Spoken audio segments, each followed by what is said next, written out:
আসসালামু আলাইকুম রহমতুল্লাহি বরকাতু। তোমরা সবাই ভালো আছো আশা করি।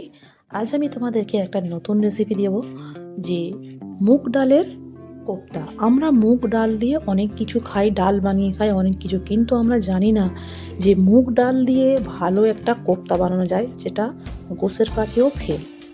খেলে তোমরা বুঝতে পারবে না এটা গোশের খাচ্ছি কি ডালের খাচ্ছি। তো দেখো আমি কিভাবে মুগ ডালের কোপ্তা বানাই। মুগ ডালটা আমি 2-3 ঘন্টা ভিজিয়ে রেখেছিলাম, দেখি এবার আমি পেস্ট করে নেব। দেখতেই পাচ্ছ আমি এটা পেস্ট বানিয়ে নিলাম। এবারে ছোট ছোট পেঁয়াজ আমি কুচি করে নেব। দেখো ছোট ছোট পেঁয়াজ আমি কেটে নিলাম। এবারে এর সাথে আমি কিছুটা হলুদ গুঁড়ো, কিছুটা লবণ অ্যাড করলাম, কিছুটা লঙ্কা গুঁড়ো অ্যাড করলাম। লবণ তোমরা নিজেদের স্বাদ মতোই তোমরা ব্যবহার করবে। কিছুটা আদরক আদা রসুনের পেস্ট দিয়ে ভালো করে একসাথে আমি মিক্সড করলাম। তোমরা দেখতে থাকো ভিডিওটা আমি কীভাবে বানাচ্ছি। ভিডিও যদি তোমাদের ভালো লেগে থাকে তোমরা অবশ্যই আমাকে একটা লাইক কমেন্ট সাবস্ক্রাইব দেবে, আর যার যেটা ভালো লাগবে সেটা আমাকে কমেন্ট করে বলবে, আমি বানাবার চেষ্টা করব। দেখো আমি এবার তেলের মধ্যে ছোট ছোট গোল গোল কোপ্তার মতন শেপ দিয়ে ভালো করে একে ভেজে নেব।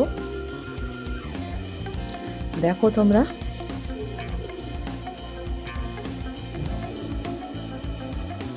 একসাথে আমি অনেকগুলোই ছেড়ে দিয়েছিলাম, কমসে কম 8-10টা।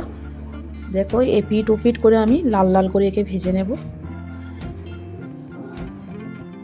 দেখো কত সুন্দর লাল লাল, কত সুন্দর একদম ফ্রাই হয়ে গেছে আমার কোপ্তাগুলো। যে এমনই লাগছে যেন এগুলো গোশেরই কোপ্তা। তোমরা দেখেই এখন ফ্রাইটাই দেখে বুঝতেই পারছো এগুলো পুরো একদম গোশের মতন লাগছে, খেতে দুর্দান্ত। তোমরা যদি একবার খাও তোমরা আবার এটাকে দুবারা ফিরে বানাবে, এটা এতটা টেস্টফুল হয়। তোমরা বাড়িতে অবশ্যই এটা ট্রাই করবে।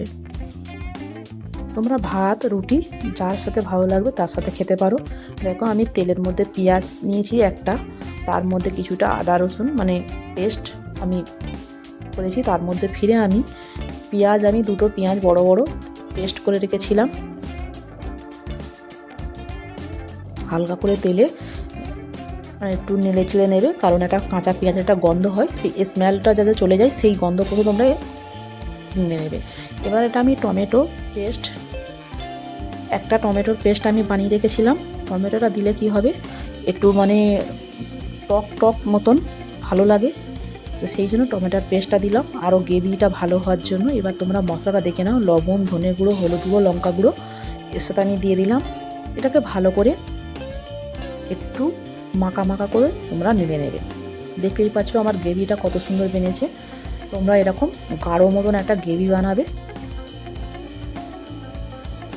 এবারে এর মধ্যে যথেষ্ট পানি লাগবে, কারণ এই কোপ্তাটা দেওয়ার পরে কোপ্তায় প্রচুর পানি টেনে নেয়, এটা ফুলে আরও বড় বড় হবে। তো এই জন্য এতে পানিটা একটু বেশিই তোমরা ঢালবে, দিলে কোপ্তাটার মিডিয়ামটা ঠিক থাকবে, গাঢ়ও হবে না আর একদম পাতলাও হবে না। দেখো আমি কোপ্তাগুলো এবারে ঢেলে দিলাম, সবকটাই কোপ্তা। দেখতেই পাচ্ছ কত সুন্দর লাগছে মুগ ডালের কোপ্তা। তোমরা অবশ্যই বাড়িতে ট্রাই করবে, সত্যি কথা এটা খুব দুর্দান্ত খেতে, ভাতের সাথে